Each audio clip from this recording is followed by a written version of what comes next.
Welcome back to App IQ, and today I'm going to show you how to trim, cut, and reorder clips in edits. When you select a clip in your timeline, you'll see trim handles on both sides. Drag them inward to remove any unwanted parts from the beginning or end. To cut a clip, move the playhead to the exact point you want to split, then tap the split icon. You can find that in the toolbar below. Now you can move, delete, or edit each part separately. If you want to reorder clips, just drag and drop them along the timeline until the sequence looks right.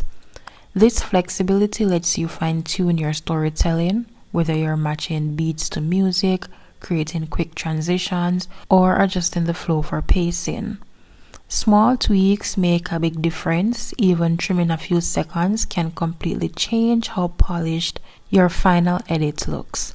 And that is it, guys. Very easy and very simple.